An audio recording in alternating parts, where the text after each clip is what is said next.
Bought my first private practice at, I'd say 22. That was a real labour of love.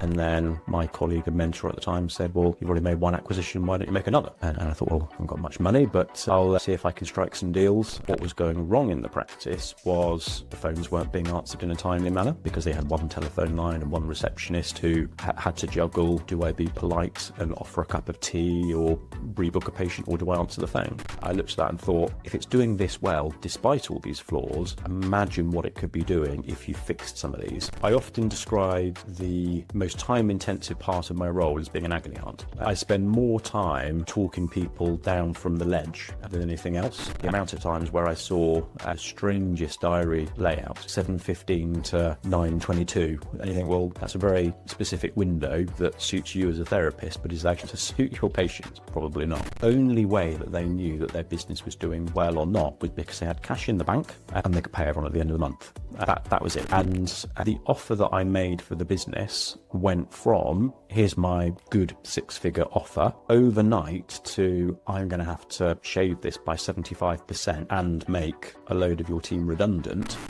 Hey everyone, we're here with Josh from Verilo, part of the private healthcare landscape here in the UK. Interesting background across provider operations, buying, selling, transacting, helping the ecosystem mature. We're going to hear, I'm sure, all different perspectives around that. So thank you so much for joining. If you don't mind, maybe a quick introduction on who you are, what brought you into this world, and then would love to go from there. Sure, thank you. I'm impressed you got the name Verilo right. It's I had a tip. Usually the first thing people get wrong. Why I picked that name, I don't know. But, well, maybe we'll get into that another time. So I've come from a fairly unique background into what I'm doing now. So my entry into this market was I trained as a physio. I never did loads clinically, but was a qualified physio. That's how I entered the profession or the market. After a short stint working in the occupational health sector, which I still have very fond memories of and a passion for, I founded my own business, which at the time was called First Point Health. That actually came about because I had an opportunity to set up an occupational health service with a large car manufacturing business. I bidded for the tender. Sadly, that bid didn't go anywhere, and I had some seed money left over, and a colleague of mine at the time introduced me to the world of mergers and acquisitions and said, why don't you use, rather than burning through that cash, why don't you use that to buy a small private practice, use that as a springboard. So that's sort of how I started in business. Bought my first private practice at, I'd say 22. Maybe it was slightly younger, but about 22. And that was a real labour of love. So I painted it. I made cups of tea for everyone that came through the door. I did the gardening, you name it, I did it. Interestingly, I chose not to do the service delivery side of things. So I didn't do physio in that clinic. Not to demean the sort of day-to-day reception role or admin work at all, but I felt that I was able to do that while growing the business, whereas anyone that's worked clinically with a patient, you've got to be 100% present. You've got to really be focused on that patient at all times. So when I bought that business and took over that business, I sat on reception and I did what was the job I felt I could multitask with the most. I basically used what I could to develop that business, put a new website in place, focused on marketing, and turned it around, increased the profit by a small margin, used that money to open up a couple of satellite sites, and then my colleague and mentor at the time said, well, you've already made one acquisition, why don't you make another? And I thought, well, I haven't got much money, but I'll see if I can strike some deals. And then I started reaching out to people in the market. I made some fairly oddly structured deals at the time, but we made another acquisition. From there, we made another, opened more sites, and long story short, several investment rounds and acquisitions later, we had created what is now today BodySet and built it to 36 sites. And just before the pandemic, that journey culminated in a partial sale to private equity, and they've now taken on a majority stake and taken that business forward today. I have a lot of questions. Go for it. So, trying to think about where to start. You're 22. You make a bid for a tender for an occupational health service. A very naive 22-year-old. As we all are at 22. Yeah. A naive 22-year-old with no money. There's the best combination. And so you find yourself owning what I'm assuming is a small... small. Yeah. Just a 1-2 room sort of... Correct. Practice. You train as a healthcare practitioner, but you make the decision not to do the thing that you are in theory most qualified to do, and instead you're going to run the business side, the admin side, because you can multitask, you can do many things. So you're painting, gardening, dealing with clinical waste and everything in between, and then you hire or you insource the clinical talent to provide the service. How did it, like this many years ago, of course, but what was going through my mind? What was going through your mind when you? What contributes to that kind of decision? Yeah, no, it's an interesting one, because I think a lot of people would sort of say, well, you've gone into the clinical profession, you obviously have an affiliation with that. Why did you stop being so early? So early. I think I had good reasons for going into the profession. I enjoyed science, I enjoyed sports. I wasn't quite academic enough to be a doctor, but I wanted to be in a profession that was similar. Physio ticked all those boxes. Throughout the degree, I became a bit disillusioned with it. It was less about kind of fixing shoulders, knees and backs and working in high performance sport. And the degree was very focused on aspects of the profession that I didn't enjoy as much. You may not know it, but I would consider myself a little bit more of an introvert than an extrovert. And I feel that I've always thrived more behind the scenes and in back office type roles. So I was never hugely comfortable with being a clinician, being a physio. I was an okay physio, but I wasn't the best in the world. I was also quite odd as a physio in that I enjoyed the report writing side of things. I enjoyed the data. I enjoyed the analytics side. Probably why I went into occupational health, because I really enjoyed the complexity of working with patients, but within an ecosystem of the business and the sort of return to work world. So for me, it wasn't just about you've got a torn ligament or a bruised bit. It was very much, actually, is there a psychological component here? Are there some organizational factors at play? Is there something else that we can do to solve this problem? It was very much about problem solving. And prior to starting this business, I'd actually gone down a very unique career pathway anyway. So rather than going into the NHS, rather than becoming a private physio, I had joined what's called a knowledge transfer partnership scheme. So I was employed by the University of Hertfordshire to deliver a series of training courses to nurses on red flag screening in occupational health. So a bizarre start to my career anyway, and that's what then led me to, I ended up heading up a small team there. So even in the first 2 years of my career, 2 or 3 years, I wasn't working clinically, or much clinically. Now, my boss at the time he was a fantastic boss, and he allowed me to have a day off per week to go and shadow a really experienced physio, because at the time I wanted that as a bit of a safety net. It allowed me to develop my clinical career alongside the business project management side of things, but I very much enjoyed the latter side more. When I acquired my first practice, my thought process was, and I maintained this thought process through most of my acquisitions, keep what's good about the practice and kind of stick to my lane.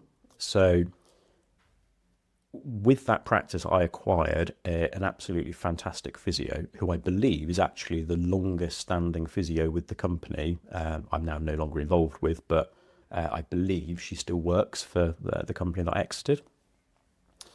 But she had a fantastic relationship. She had the local knowledge and she had a lot more experience in the clinical profession than I did. But I could see where the practice was going wrong, and it wasn't the clinical service delivery. What was going wrong in the practice was the phones weren't being answered in a timely manner because they had one telephone line and one receptionist who had to juggle, do I be polite and offer a cup of tea or rebook a patient, or do I answer the phone? The website was dated. Even the diary management was sort of poorly arranged.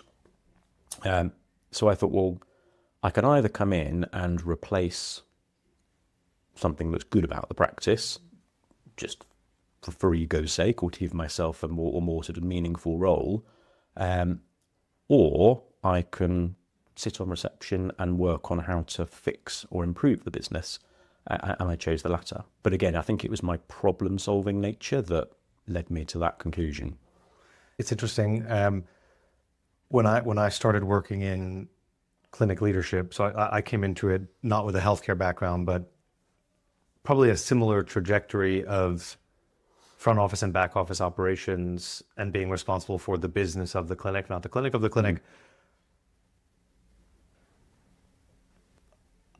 The time that I spent working at the front desk, which was often to cover when people were not in, or in the weird in-between shift hours and or other gaps in diary, whatever it might be, I found that the amount that you learn about the clinic at the front desk arguably was 10x almost any other part of the business. You understand the patient, the customer, the booking flow, the revenue cycle. It is very much the heartbeat of the clinic. That was at least my experience. Is that it was many years now, but was that your experience of being Yeah, we're rewinding the clock a bit. But yeah, no, I don't think there's anything that can replace that, as I said, being at the front of the action and seeing that patient journey, seeing those touch points, hearing the not say the complaints, but the kind of gripes that people have, or the positive feedback.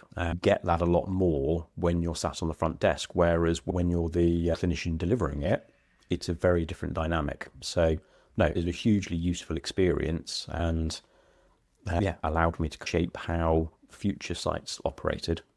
So let's go on that journey. So you did your sweat and love in the early sites, and weeks, months, years pass, and what becomes BodySet is a 36 site group, probably one of the more owner-operated, shaped for that size. Most get to that size, but usually get there with other hands in the pie, and yours is a bit more of an organic story under your leadership.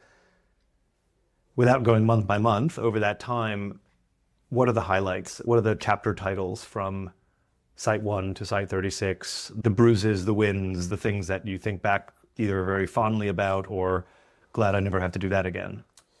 Good question. There were so many different moments in that journey, many positive, many less positive.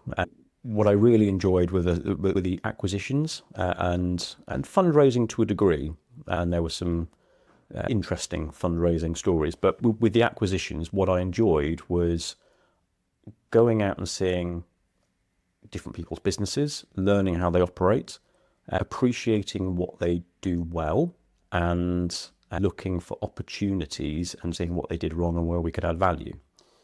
I try and instill this in the buyers that we work with today, but if I can see a business, or if I saw a business that was essentially performing well on paper, but needed a repaint, had a bad website, they weren't answering the phone, to me, they were little light bulbs going off. I looked at that and thought, if it's doing this well, despite all these flaws, imagine what it could be doing if you fixed some of these.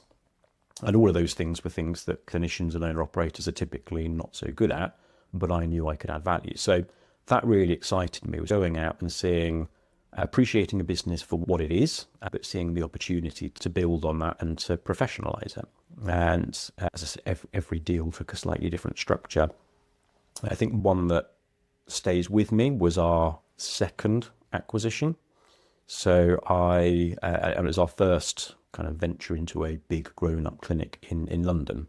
So at the time we had our small clinic in Bushy Heath, which, you're right, was a 1-2 room sort of ex-GP practice, lovely site, but small. And we had a couple of satellite clinics. So we'd sort of built up a bit of a business, but nothing particularly exciting by that point. There was an opportunity to acquire a dual site business in London, operating across Camden and King's Cross, 2 very large clinics, proper leases, 4, 5, 6 treatment rooms, Pilates studios. And I think it was marketed by a broker at the time, and it was a very, quite an expensive, or would have been an expensive business to buy. But what I remember about that deal is it wasn't necessarily, for the owner, it wasn't about exiting. It was, he at the time had a problem that needed resolving, and I was able to provide a solution and acquire the business. So the business was quite large and they wanted a lot of money for it, but it wasn't actually making any money. The reason that the owner at the time wanted a lot of money for it was because he had personally bought it for a lot of money. So he was trying to get his money back. What I actually did with that deal was, I should say the other thing is he had an ill mother who was over in Asia at the time, and he needed to go back and look after her. So that they were circumstances. He'd bought this business, perhaps not appreciated what needed to be fixed with it, and was sort of running it single-handedly and needed to be elsewhere, couldn't focus on it.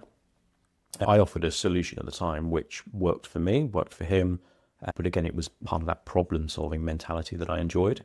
So we came in and bought 50% of that business for a fairly nominal value, but on the basis that I would go in, I would fix that business or fix the underlying problems, run it for a year, and at the end of that year, we would reassess the financial performance, and I would buy the other half of him for a predefined multiple of profit. I did that. We turned it around. We made it quite profitable, and it actually cost me quite a lot to buy the other half out. But and there's not many deals you can do that with these days. But that was a really enjoyable experience because it gave me a foothold in London, and I still credit that with a big part of my acquisition journey and expansion.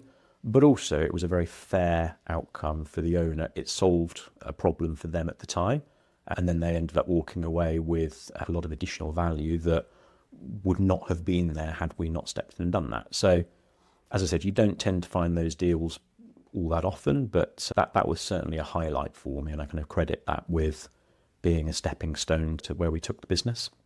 It's interesting. I can hear and see the deal-making process is something that you enjoy, or you enjoyed. Yeah. So it's in no way a surprise that you've now ended up on the opposite side. We're not quite the opposite side, in the middle. All you do right now, and obviously want to hear more about it, but you are now building what is effectively the nexus, the highway for transaction and deal making. So you're living at the intersection of not necessarily your own deal making, buying and selling, but facilitating probably at a meaningful scale by comparison to what you would have been doing as a clinic operator, where you're buying 1, 2, 3, 4. Now you're probably seeing multiples of that because you're working across different providers. So the journey from deal making yourself to helping others to deal make around makes a lot of sense, which I guess takes us fast forwarding in that period to where we are now, which is you're building a new business. This business is leveraging your experience plus helping others to amplify and create value, realize value. So what does the day and the life look like now? What is the sort of the 9 to 5, to the extent that it is a 9 to 5, it's never a 9 to 5, but what is the experience of what you're building now?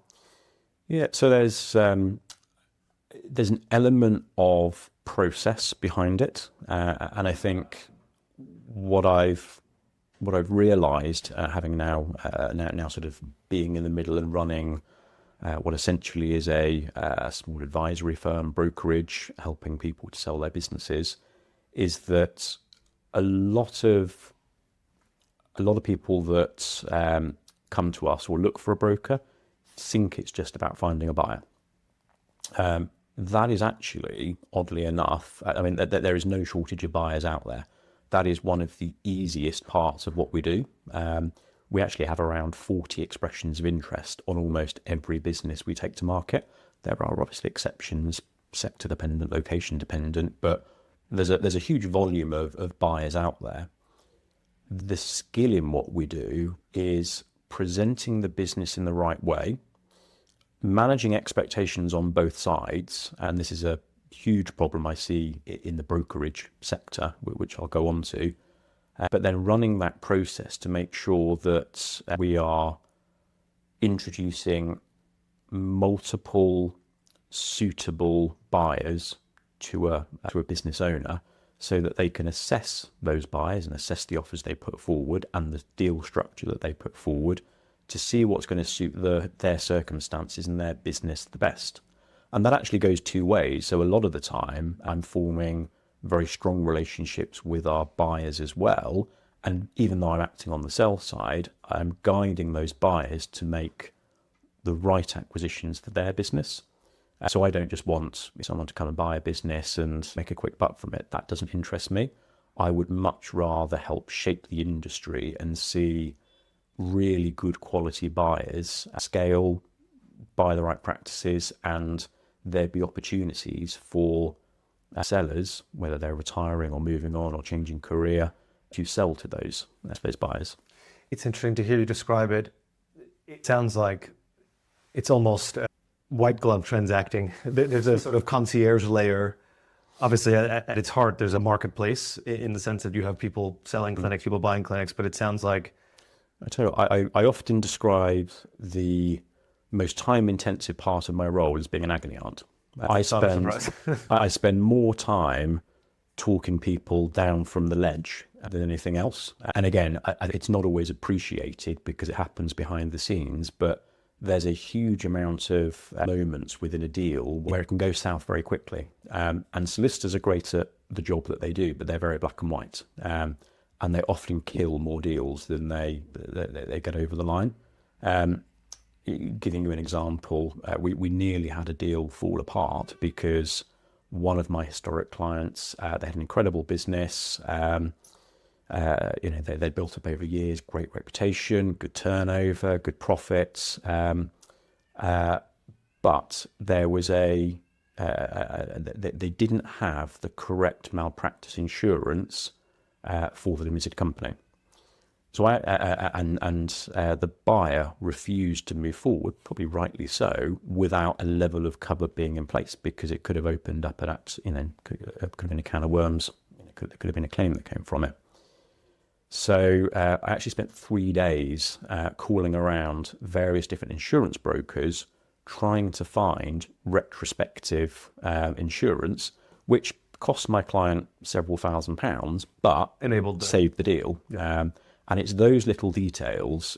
And again, it comes back to problem solving. At any part in the transaction, a spanner can be thrown in the works. And what I really enjoy is not just going, oh, well, that's it. Deal's off, let's go and find another buyer. But it's going, well, actually, does this deal still make sense at a broader level? Is it a good deal for my client? Is the buyer still motivated to buy? What is this problem, and how do we mitigate it?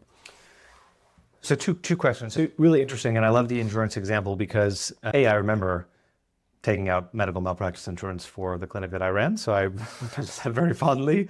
But B, I think it's a really good example of how messy clinic operations actually are. You can be running a successful, profitable, well-established, well-branded, community hallmark clinic like the client you had, and the one thing that you don't even know is wrong, you have a different form of cover, whatever it might be, slipped through the crack, and absent, of course, the fact that this was a good outcome in the end, it very possibly may not have been. And now you've done all this work as a clinic leader to try and create value, and then you've dropped the ball on the 1 yard line because something in the operational side of the business was overlooked for some reason.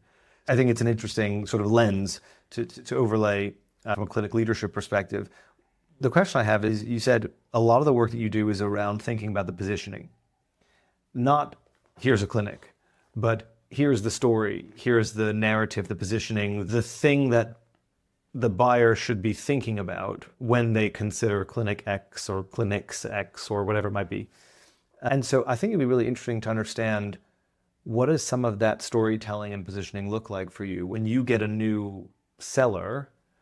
What makes you think, oh yeah, there's leverage here. There are legs. Because I'm assuming you have many conversations with people looking to sell, and they come in saying, I want 4x this, and you look at them and say, cool, I'd like 5 private jets and a yacht, but we don't get what we want. So what are the sort of green light indicators that make you think, this clinic is going to move? This is going to be something that's really in demand. They're the obvious ones.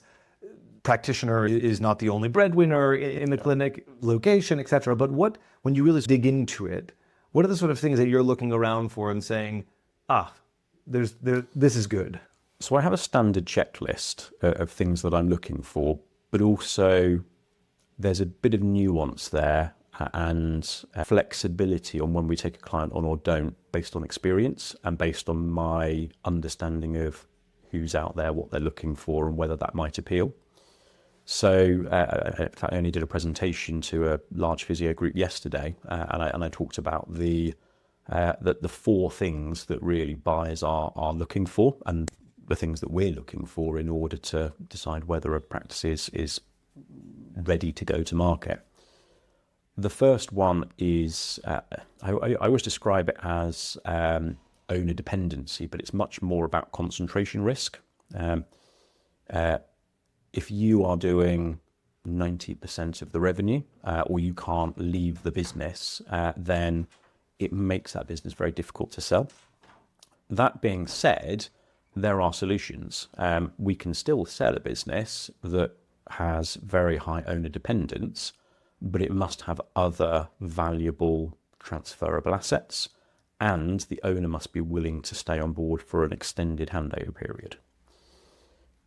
Talking about concentration risk, oddly enough, it's more challenging when you've got a key superstar physio, osteo, chiro, podiatrist who's generating a huge proportion of the revenue, because they can't commit to an earn-out or other performance-related factors. So they are perceived as a very high risk to a potential buyer. And then the third concentration risk is around contracts. So things like NHS contracts or corporate contract can be very valuable if they're long-term and there's guaranteed volume. If they make up a large proportion of your business, it doesn't matter how long you've held it. If there's only 6 months left of that contract, it's going to make it challenging. The second key thing that we look for is the premises. So lease security, and again, assuming you're not a community business, but lease security is really important. So how long you've got left on your lease. 5 years plus is ideal because it provides a level of stability for somebody to buy a business, get in there, take over operations, and if at the end of that term they need to relocate, they've generated or they've maintained enough goodwill. 2 months left on the lease actually is less problematic than 18 months because you can have a conversation with the landlord, start to renegotiate.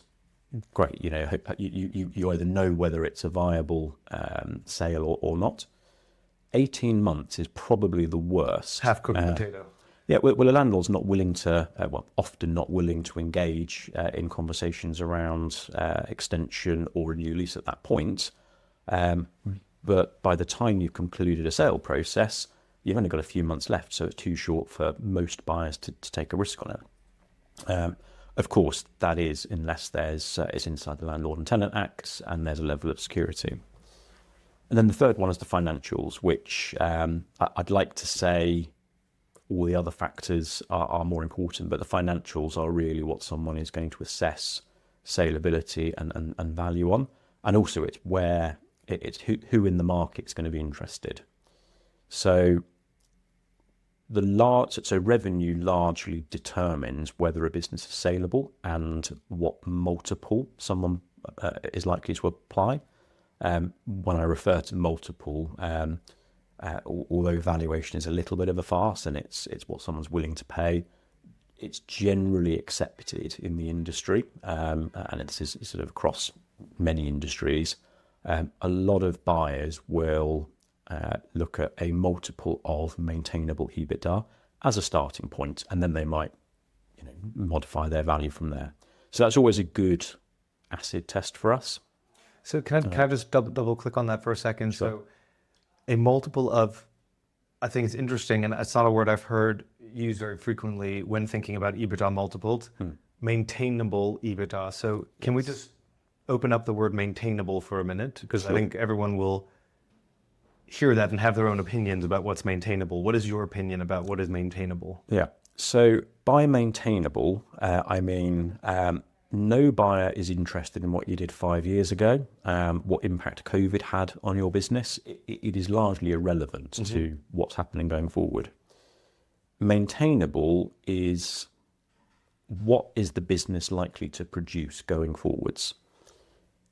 And a buyer will assess trends, and usually the most recent set of accounts or the last 12 months, or even look at a run rate to determine what that is. But they will also be looking at, have you got a contract coming to an end, which is going to cause your revenue to drop? Has somebody just handed in their notice, which is going to cause revenue to drop or a caseload to reduce? Is there an energy hike, an energy price hike coming down the line? Do you have a rent renewal coming up? So on face value, your accounts may look great for the last year, but if they are artificially high because of other factors influencing it going forward, a buyer will most sensible buyers will take that into account. So we will always look at 3, 4, 5 years worth of accounts. If your business has been fairly stable and all of your individual line items in your P&L are pretty consistent and there's nothing coming down the line that is likely to spike that, it's probably a fair conclusion that most buyers will take an average of 2 or 3 years and they will then apply what they consider a fair multiple, which is usually determined by risk to that business. And that's a good ballpark of where you're likely going to get offers. So we speak to obviously lots of clinic owners given what we do, and we often will speak also to buyers, people building groups, which is interesting as well, different perspectives. I think the 3 categories you've set out, concentration risk makes a lot of sense, property makes a lot of sense, financials, maintainable EBITDA make a lot of sense. I'm curious where, maybe the answer is everywhere, but where do you see composition of the patient body, or do you see composition of the patient body as something that in some way has impact on the perception of value? I use this example, I asked this specifically with dental in mind. We do a lot of work in dentistry, and clinicians are particularly principal dentists, they're very interested in what part of the book is recurring patient, what part of the book is new patient. Because when you're selling a practice plus patient book where everybody in the patient book comes in every 6 months, like clockwork, you have very high endurance recurring revenue, effectively. And so the reliance on new patient flow is much lower. Do you find buyers and sellers going into that level of detail? Do they do that almost like archaeology at the revenue level? Or how, if at all, is that showing up in conversation? It's interesting. I think it's a very valid point and a very sensible thing that buyers should be looking at. My experience, interestingly enough, working between buyers and sellers is I don't think enough people go into that level of detail and apply that to the valuation. But it was the first thing I did when I bought practices. So I was more interested in looking at where are the levers here to bring more revenue in. What is holding this clinic back? Is it lack of space? Is it poor utilization of staff? Is it diary management, which I mentioned earlier? The amount of times where I saw a strangest diary layout, 7:15 to 9:22, and you think, well, that's a very specific window that suits you as a therapist, but is that going to suit your patients? Probably not. Opening hours was one of the first things I tended to change. But yeah, some buyers do look at that, but not as many as you might think. Interesting. I wonder if there's a data issue. Just how easily can you surface that information might be part of the problem. But I think there's probably a data issue across the industry. The challenges I have trying to get up-to-date accounts out of a lot of sellers is hard enough. Trying to then get an intricate breakdown of patient activity. Exactly. Good luck. So I think if it was freely available, probably our clients get a bit annoyed with us because we do a mini due diligence exercise before we even launch, but we've become quite attuned to what information buyers ask for and what they want, and we quite often get complimented on our sales packs because they're not just the generic executive summary and then standard sections that a national broker might deliver. You get what you would expect from a specialist broker, which is we understand what buyers are looking for in this industry and present that. But equally, it's a case of showcasing that the business and giving enough information to generate interest without death by data. We don't want to overload prospective buyers too early on, so we try and get out the key information. And one of the things we include is how many new patients are coming, new patient flow, breakdown of services, so how much revenue is being generated by each service, how much is private, how much is insurance, how much is NHS, how long are those contracts, is it guaranteed volume, does it fluctuate? So we try and get the kind of key information in there. And yet different buyers will ask for different things. Interesting. There's a quick point on data. We, as part of our process working with clinics, we begin and then review regularly the appointment book makeup. And one of the things that is simultaneously entertaining and terrifying is that we will often show practice leaders their own data. That we don't make the data up. We say, we'll ingest the data from your practice management software. How does that go down? And we'll show back to you. There's no opinion here. We're very much judging. Everyone's clinic is different. But we show you the numbers. And oftentimes, I describe it as someone walking into your house and saying, oh, did you know there's a bathroom over there? And you should go, as the homeowner who lives there, saying, there's a bathroom in the corner of the room? And we have this experience all the time where we sort of almost reveal back to the clinic owner or even to the group, did you know X? And oftentimes the answer is, I sort of had a feeling, or I didn't really know, or that's 2 times what I thought it was. And so much of that is just a visibility problem. You really need to know and have the tools to go in and look, because oftentimes the practice management software, which is sort of seen as this, do-it-all system, very rarely does it all. You have to do a lot of work to make those platforms business tools rather than calendar clinical note tools. Yeah. So it's interesting on the data side to sort of hear that part of your job is also trying to find the sound bites, the data points that you can stitch together to sort of tell that story. Is really interesting. So you're now, how long has Verilo been going? What's about 5 years. 5 years. And finger in the air, total transactions? About 120. A lot of transactions. 60 transactions is a just lot. Okay. So 100 transactions. So now you've got clinic operator hat that you can wear. You've got clinic acquirer hat that you can wear. You've got clinic transaction facilitator hat that you can wear. So you've got 3 hats. You've got all the 3 hats to wear. You're either buying, you're selling, or you're helping other people do that. So you've worn all 3 of those hats for different times. Quick question, which one's your favorite hat? Just out of curiosity. Different ones at different times. Very diplomatic answer. Yeah, I also have an investor hat as well, which I enjoy because it has another dimension. I only ever invest in non-conflicting sectors, so never in never in the business you're representing. But I like the fact that I've acquired businesses, I've operated, but I enjoy what I'm doing now because it allows me the time to really focus on, I think I can remain objective. So I can stand back and I can see what's happening on both sides of the equation and find solutions, as I said, rather than operator, you're in the thick of it. Yeah. Acquirer, you've got to kind of calm your nerves and They're growing. when do you hold, when do you... Yeah, fine. Okay. So different hats at different times, 4 hats. It's an impossible ask, but if you forced yourself to compress all of that perspective into, here are the top 3 things that a commercial growth stroke profit minded clinic leader, be that of a single site looking to sell, of a multi-site looking to buy, here are the 1, 2, 3s, the ABCs of these different perspectives coming together that you think of as the true north. I'm not exactly sure what lives on that list, but if you had to compress those different perspectives into not the non-negotiable 1, 2, 3s, do you have a sense of what those would be? Perhaps won't answer it in the way you're looking for, but there are certainly some mindset shifts that I think need to happen. And that's just looking at the various perspectives. So I think there's a lot of buyers out there who have got a very tightly defined strategy, which isn't a bad thing, but are maybe less opportunistic with what could be a potentially great company to buy, and they're missing out because they're trying to stick within a box too much. And I see that very often.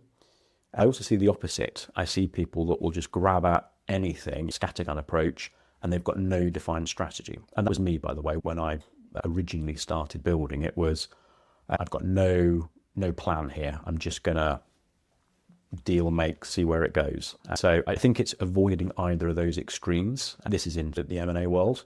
I think it's have a strategy, have a plan, but don't be afraid to deviate from that where there is an opportunity. When it comes to non-negotiables for, particularly for sellers, is focus on the numbers. The amount of the amount of sellers that I work with who present me their accounts from 2024 and they're 18 months out of date and they've got no idea what their trade's been. They're just going on gut feel.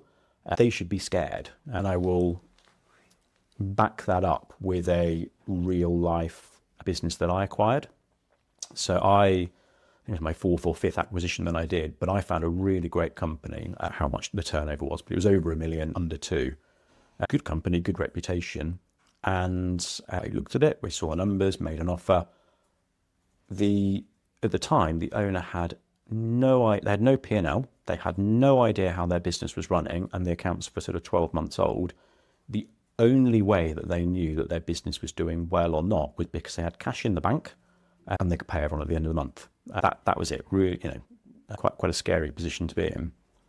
I managed to get the data out of them and analyze it, and I could see the business was insolvent. And it was because the owner was lost a load of staff, which is very stressful, and it was really hard to recruit, particularly at that time. And they'd basically filled the business with loads of expensive locums, not associates, but locums paid silly hourly rates plus VAT through a umbrella company. And the offer that I made for the business went from, here's my good 6-figure offer, overnight to, I'm going to have to shave this by 75% and make a load of your team redundant. And that was probably one of the hardest things I had to do in business. That was, whenever I've bought businesses, I've always tried to, even if there's been surplus staff, my view has always been, if they're surplus to requirements and people leave within the business, I will allow them to go through natural attrition, but I wouldn't look to make them redundant. I would always look to try and find roles so that we could scale the business. That was always my mantra. I never think it's a good idea to go into a service-based business and cut people. This was the only business that I did that with, and I had to. It was the only way to preserve the company. But that all could have been avoided had the numbers been reviewed 6 months, 12 months, 18 months earlier, because the owner would have known the direction the business was going in and could have made different decisions. So I'm always looking at businesses at the point where they're looking to sell, but you need those numbers to run a business. And I remember when the early days of building up my business, we'd have a 2 or 3 month lag to get management accounts. And even that, the amount of things that could happen, go wrong, you could overspend in 3 months, especially at scale. If it's £100,000 business and it's you, problems are smaller. But when you're 1 million, 2 million plus turnover, those problems compound. You give everyone a small pay rise at the same time, and suddenly you're out of business. So, yeah, keeping an eye on the numbers is a non-negotiable for me. I think a lot of people have heard that in their seat gone, Yeah. noticing. But no, fair enough. Okay, interesting. Okay, I buy that. So now you're in the market, you're facilitating. Obviously, something very interesting is happening right now. We are in this technological moment. Some people are very excited about it. Some people are very unexcited about it. Everyone has an opinion. So be it. Put me in the excited category. You are in the excited category. Absolutely. Yeah, okay. I'm a real tech geek. Techno-optimist. Okay, yeah. Fine. Techno-optimist. So then you're excited. Yeah. So one of the things that we have found in engaging with clinic leaders is that they know something's different this time around, or it feels different. Not another workflow automation tool, but something that gets them a bit further. And there's this quasi-paralysis of, this is how I've done things for however long. Now I need to pull up the roots of the tree and plant something else. And it's a big ask. It's a really big ask. And we see, at least in the clinics that we work with, there is this, I'd be so bold to say, split down the middle, where people are either hungry for or completely head in the sand about.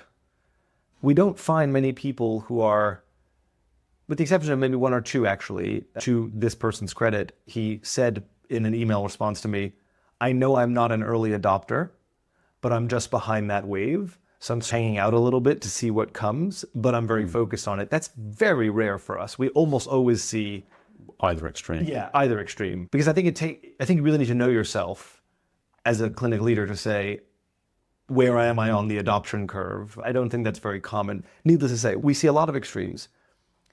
Both ends are getting totally burned right now for different reasons. The early adopters, who are really early adopters, as soon as we've jumped into the wrong ones. AI receptionists came on the market, everybody went up like a blaze and started implementing it. And we have heard some have had a good experience. Many have had the worst of the worst, firing people, then having to rehire people, then upsetting customers.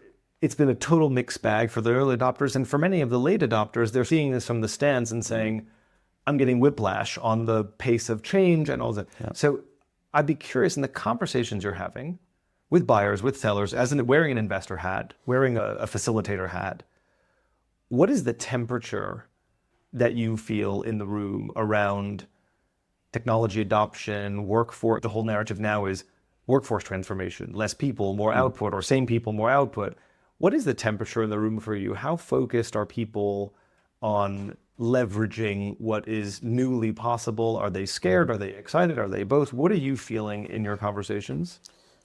I definitely think there's a level of intimidation, and I can resonate with that. So wearing my investor hat, I get approached regularly by every different guise of AI company in the health world saying, we're revolutionizing that. And I must say, I'm approaching a lot with a degree of skepticism. And I think that's important. And I'm sure you won't mind me sharing that when we first met, I thought, great idea, but I don't really understand what you do or what it is. But I've quite quickly come round to the idea that there are certain companies out there that are doing a good job and genuinely adding a lot of value to this sector. And I think they are the ones that are picking up clients, showing momentum, showing real value. And there's a lot of, I don't say pretenders out there, but there's a lot of people that in a back room have maybe made a bit of a sort of plug and play AI app and yeah, exactly. I don't know how you describe that. So from an investor point of view, I've certainly taken the time to really try and understand the underlying tech. One of the best things I did actually was, and again, I still feel behind in the AI boom, but I did a short course at Oxford University, which was Foundations in AI. It didn't teach me how to do AI or make AI or code, but it gives you a good idea about how long things like AI has been around, and it's, I think, from the 1950s. It's not a new concept. It's just been there. There's been various explosions throughout the past 50, 60, 70 years. Yeah. And I think it's the generative AI that's out there at the moment that's really got it on everyone's radar. In terms of the clients that I work with, a lot of them are probably of the mindset of, well, bear in mind, I see people that are about to sell, they're at that point where they say, well, I can see there's value in some of this stuff. I can see it's probably worth changing, but we're at a point where we want to sell. They just don't have the energy, drive, whatever it might be, to actually go out and make those big changes. And I think if you're putting it on the market tomorrow, do you really want to go out and invest a load, disrupt it? Or is it 3 years out, 4 years out? Even if you're a year out, 2 years out, Yeah. I think you could quite quickly get left behind if you don't adopt the right technology. So I think my key message is, look, don't jump into whims and fads, which I know physios do have a tendency to do and have done throughout the years. I think take time to properly assess opportunities, but don't get left behind, because the pace at which technology is moving and the impact that it's having on the clinics that are adopting it are significant. Again, we are seeing those generally looking to exit. We're probably not seeing those that have adopted some of the kind of early technologies and are showing the benefits of that yet. But I fully expect over the next year or two to see that. Yeah. If we're having a conversation in 2 or 3 years, you'll see different things. Performance will be Exactly. different. Yeah, multiples will be different. exactly. Interesting. I'm just trying to think here. Most of the work that we do it's all in private practice. I'm trying to think if I have a benchmark for, and I know that at Verilo you do not just MSK, a large footprint in MSK, but I know you do medical aesthetics, and if you do dental as well, not much yet. It's one of the sectors we haven't touched. It's still very mature. We would take on dental practices, and we've contemplated going into that sector. Their buyer base may not be there. Well, I think we have got the buyer base, because Right. interestingly, we've got a lot of aesthetics buyers who want to buy into dental and vice versa. The reason we haven't pushed it is because we know that we're adding a lot of value into the unconsolidated, fragmented markets: aesthetic medicine, podiatry, physio, chiro, osteo, psychiatry, whereas there's already an established Consolidation and Exactly. yeah, makes sense. I'm trying to think if in our practices that we work with, is there a general mood in the room that's different between those different subsectors in terms of technology adoption? I don't know that there is. I think what's very different, and actually we had someone here who comes from a dental M&A background and now an MSK to M&A background not too long ago.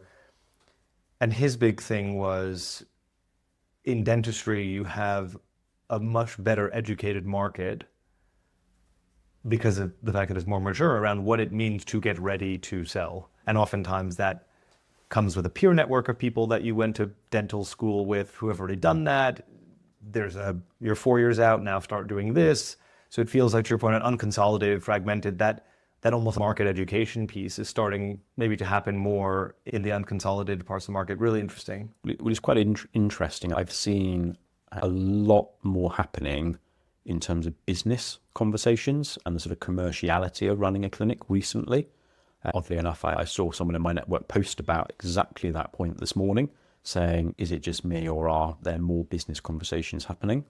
Organisations like Physio First are doing a lot more business education CPD days, which I think is a great thing. I think for too long, clinicians have tried to just stick at being clinicians, but if you are running a business, you need to understand what is required of running a business, whether that be the financials, whether that be about assessing the right technology. How are you going to run your practice? How are you going to make it fit for the future? Changes in HR law, which is a fun one coming in. Exactly. Yes. Everyone's going to have a field day with change it. it every year at the minute. But there's quite a fast-paced environment, whether it's tech or whether it's political, which we'll avoid for today's conversation. But certainly I'm seeing more conversations happen around that around as a topic, as a beachhead Absolutely. topic. It's interesting. So again, not coming from a healthcare practitioner background, but having accidentally found my way into healthcare and starting in medical device development, so tangentially in healthcare provider operations, but then ultimately running a clinic. It was so interesting to me then, because I remember the first time I started really engaging at a professional level with healthcare providers when we were going through clinical trials, and we had to have key opinion leaders review our clinical trials data for a laser that we were developing. And so we were working with a lot of dermatologists. Many of those dermatologists were, by virtue of being a key opinion leader, very established, etc.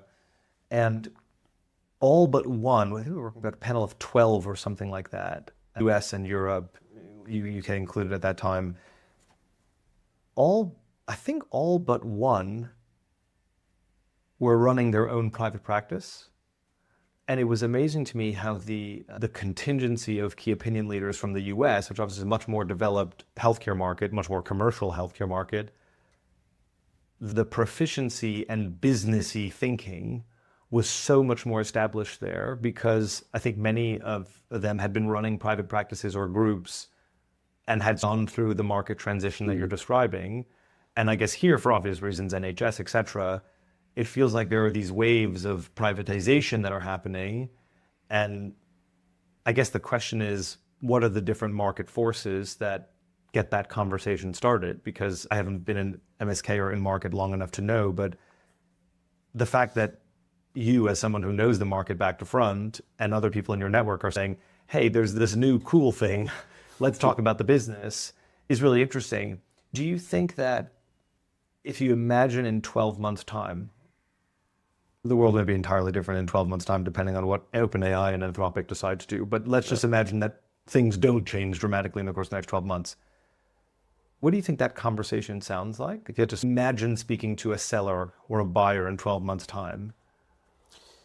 So I think the big thing at the moment is the economic pressure on small businesses is very much driving the business conversation. And I think that is going to drive adoption of technology, whether it be AI or other, that creates efficiencies within that business. And it's not about removing the human element.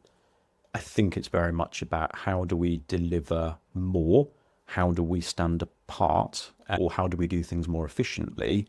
It's about adapting and surviving. And I think, yeah, it's a product of the economy that we're in and the pressures that people are facing. And I think all small to medium-sized businesses are under pressure. Thankfully, healthcare is probably less affected than hospitality and other businesses, but there are still real pressures out there. And everyone I speak to, small businesses through very large businesses, they're feeling that pain, they're feeling that pinch. And I think that's what's driving this conversation around commerciality and running a business as a business and not just as a lifestyle business. Interesting. We have an event coming up on 18th of June. You will be there helping us to... I will. I'm very much looking forward to it. Enchant the crowd, etc. But it'll be interesting because I think most of the people joining will be either on the buy or sell side, with a few who are sort of ecosystem, which I think is probably, at least right now, more so the hats that you wear, the role that you have in the ecosystem.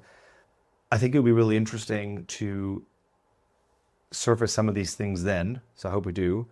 And equally, I find myself wondering if we had a buyer and a seller in this conversation right now, listening to some of the things that you were saying around this is economic pressure, adoption of technology, efficiency, transformation, etc. Do you think they're sitting there going like this, nodding along, saying, yes, I agree? Or do you think that, to your point earlier, when you're sitting on side of it, you have the benefit of refereeing and seeing the field, whereas if you're in it, you're playing the game, you don't see it. Do you think that horizon scanning is happening on the clinic operator side? I think people are becoming more aware of it, but I don't think that it's quite hit home yet. I think it's going to be 6, 12, 18 months down the line before many people in the sector have their light bulb moment of, yeah, we need to make a change, we need to do this, we can't keep doing what we're doing.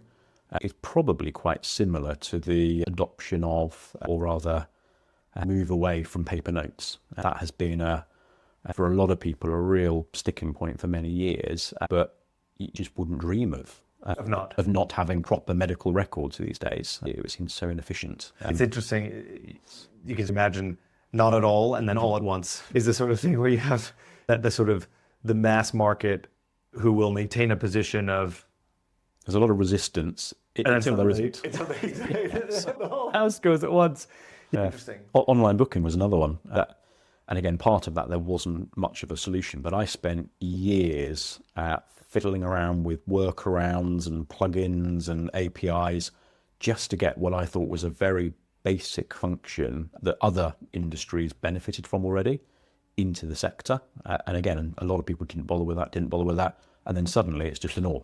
So I think we'll probably see the same with some of these newer technologies in the market. Yeah, just a closing thought on online booking. I got to tell you, a lot of people offer it. It's still terrible. Well, yeah. I don't disagree. It's terrible. It's there. Yeah. But I always use the reference point of, it's amazing to me that Amazon have figured out how to deliver me exotic pea protein powder and sandals with one click in 24 hours, but I can't get through my online dental hygiene booking or physio appointment without 46 clicks, multi-time logins, and some other weird whatever it might be. Nobody actually puts themselves in the patient's position.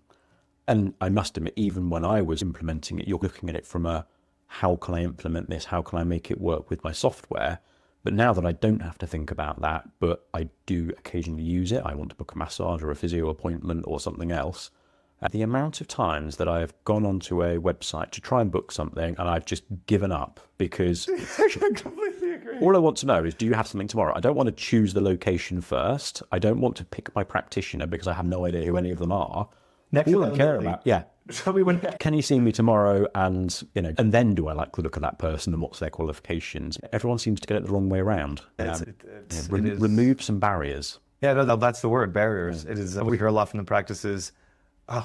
We'll ask them, because we do a lot of work on inquiry conversion, lead conversion, and we'll say, how many patients reach out to you to try and book an appointment? What happens to those patients? They'll say very proudly, the majority of our patients will book online. And I hear that, and the first thing that goes to my head is, okay, cool. So you're losing 50% of your patient flow in the online booking. That's why you tell me everyone's coming to the front door. My assumption is that half of them aren't making it through for that exact reason. Exactly. Because who can stomach this site, that site? I can't go to that site on Saturday because I'm working, and then I have to go. Life is too short to do online. Make it easy for your service user. 100%. Josh, thank you so much. I think having the different perspectives here, we're trying to bring together different voices. We have respiratory physicians coming on. We have neurologists coming on. We have clinic owners, clinic buyers, clinic transaction facilitators. Very rarely do we get someone who can hit it at all angles. Now that you're with the sort of Verilo mission, I hope that the technology wave unlocks a lot of activity in your world. I'm sure you will tell us if that is or isn't the case. I'm sure it will. But it's been wonderful to have you. Thank you so much for sharing your story, your entry into the space, and looking forward to seeing you on the 18th. Thank you. Much appreciated.